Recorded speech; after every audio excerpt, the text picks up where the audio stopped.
Hello, Katie. What happened with your paper two? Feedback? I don't know. So I'm redoing it today for you. Hopefully not too late. Excuse me, for you to benefit from it. Okay. According to this Center for Kids First, 30 to 40 million children get involved in organized youth sports in the course of a year. Youth sports are supposed to be a fun way for parents to get their children active or to get them involved in something, where they can make friends. Sorry, I'm just on a little tangent now, thinking about how my dad forced me to be involved in youth sports very briefly and how it didn't work out. Okay. I think he didn't want to make me active. I think he wanted me to do a team thing. Anyway, okay, they're enjoyed by kids. Sorry, I won't be stopping to talk about my personal life through this. They are enjoyed by kids as young as 5 years old and continue on into their high school years. However, what is supposed to be a lighthearted game of soccer for kids has turned into a grueling competition match in the parents' and coaches' eyes. One tiny thing here, I like the way you're easing us into the topic, how big this thing is, why people get involved, and then how it's not fulfilling that purpose. But I'll just also throw in, because the I's belong to the parents and the I's belong to the coaches, you need an apostrophe after the letter S.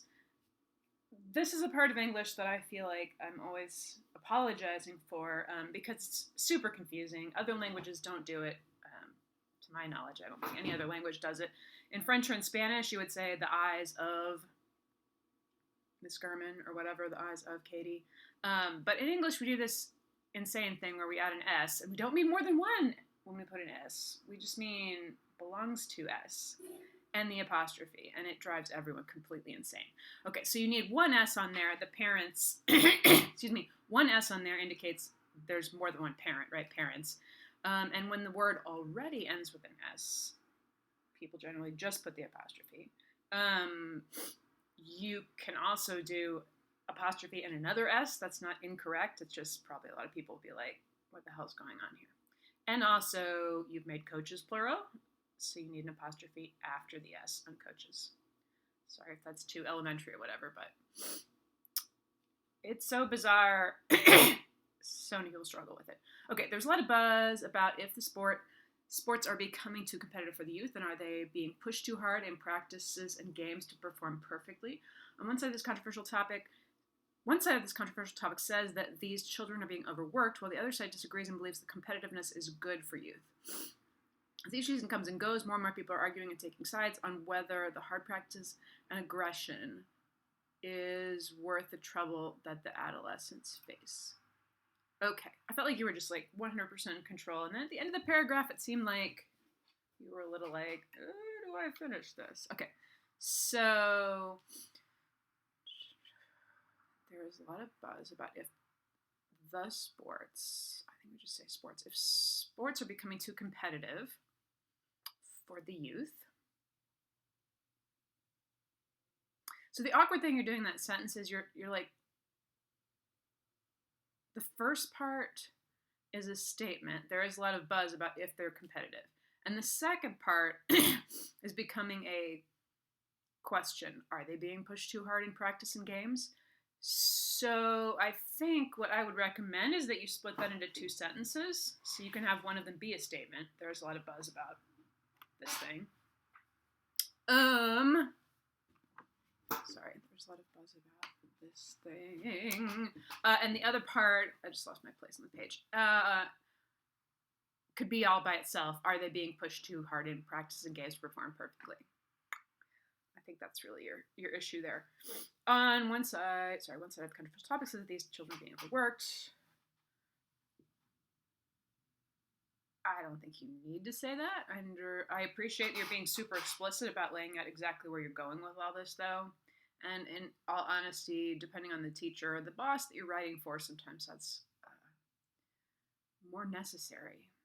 Okay, but anyway, as each season gets more and more people are arguing and taking sides about whether it's trouble to... Okay, so the only other issue I have at the end here is that you were talking about children and then talking about adolescents. So I'm guessing that's probably just an editing thing that or maybe you've been going back and forth between those two things. So I guess there we need to say either make the sentences before children and adolescents, or yeah,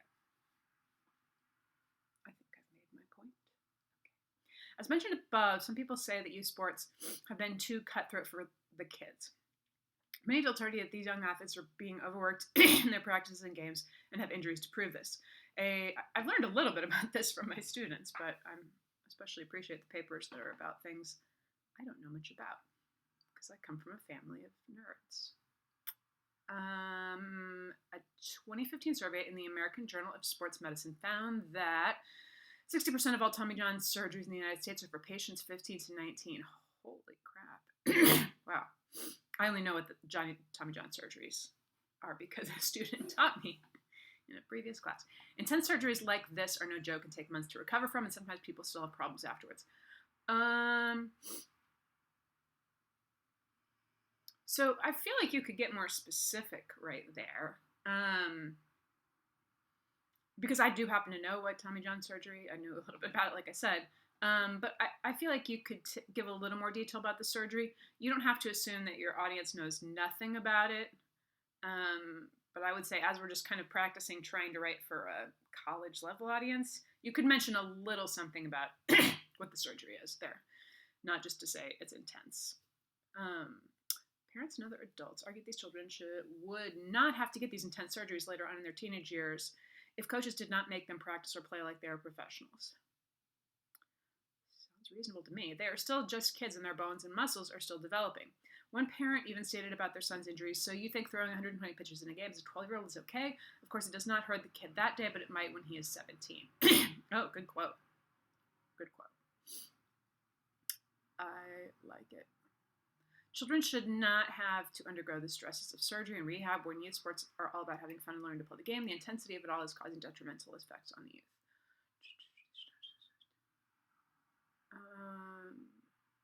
So I just have another relatively minor little thing here about they should not have to undergo the stresses in surgery or rehab when they're about having fun and learning to play the game. You can definitely stop the sentence there.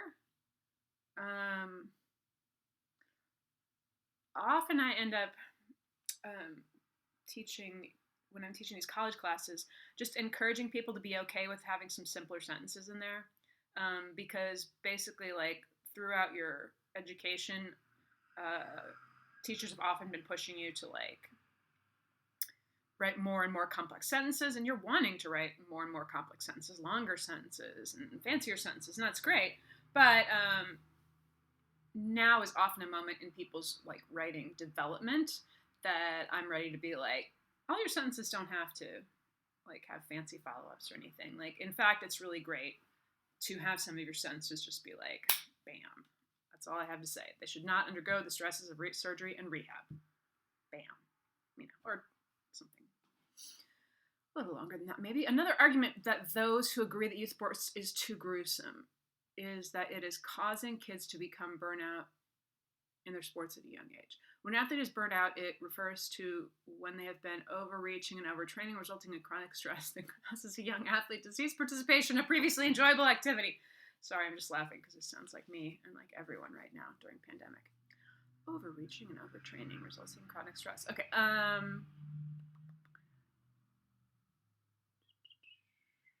experts in the American Orthopedic Society for Sports Medicine have found that burnout is becoming more and more apparent in those athletes who specialize, meaning only focus on one sport at a young age. The parents and adults on this side argue that youth sports are pushing kids from a very early age to pick one sport and stick with it so they can become the best at it.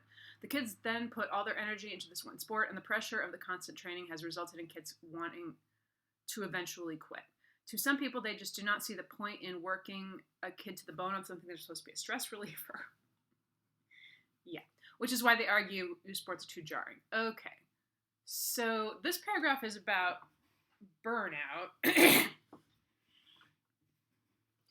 And you started kind of defining burnout there. Yeah, defining burnout. Excuse me. And then you talk about, okay, these people say burnout is more apparent in athletes who specialize. parents and adults on this side.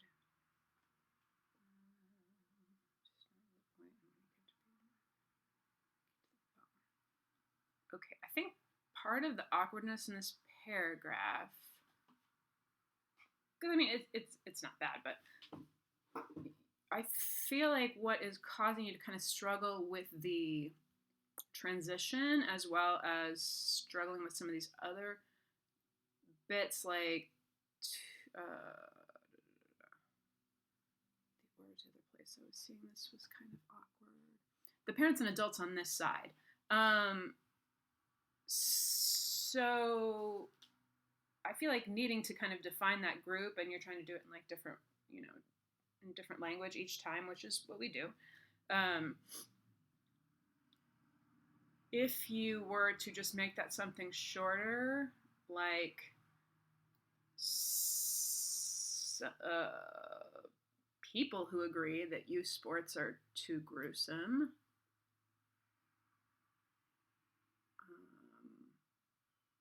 are also concerned about burnout. So in general, I would say, again, this is a place where making your sentence simpler, and trusting your audience too. Like, you don't have to keep bringing up this group of like people who think this, people who think that, because like we know that this is the side of the argument that you're talking about. I don't know. Another option, just as a writer, is that you could define that group and say, and call those people, I don't know, they probably have a name for themselves, but like sports realists, or I don't know, something weird like that. That can also help with this issue of having to constantly define the same thing over and over. Okay. And what I mean by that is you could say, one group that works against this calls themselves the blah blah, the sports realists or whatever. And then you can refer to, you need to define it, but then you can refer to them as like many people on the sports, why did I say sports realists side of the argument also, blah, blah, blah. Anyway, okay. While some parents think that youth sports are too harsh on kids, there are many who disagree with that statement. Really? And say the kids are not being overworked at all. Okay, yes, gotcha. Many people say that the competitiveness of youth sports is benefiting the youth in more ways than one. According to the HuffPost, competition in youth sports drives kids to learn at a faster rate and perform at a higher level. So there's, what I want to say, you had to have so many peer-reviewed journal sources. All of your quotes definitely do not have to be from peer-reviewed journals, but I'm just going to say in general, like HuffPost is not, I don't really like to see them quoted because, why? Because they are, I just feel like a lot of their coverage is like repeating things other people publish somewhere else, and like, I just don't feel like they're known to be like a really great source for like dependable journalism. I would just say, if I found something on HuffPost that I wanted to use in a paper, which is totally reasonable, I might try to figure out, like, okay, the article said this, but who were they quoting? And then try and go back and quote that person. I've already talked too long about this anyway. Okay. I guess I was just saying to explain a tiny bit more. It's my understanding, and I could be wrong, that HuffPost doesn't necessarily have like a staff of people who write for them, but they have, because I've known people who have written for them, they have people who just like kind of show up and do piece by piece, which is a different and to many people, including myself, like a less reliable model, right? Because like, who are these people? Like, they don't get called into a meeting every week to be like, who's doing the right thing? Oh, and we're done with part 1. I have to start a new video.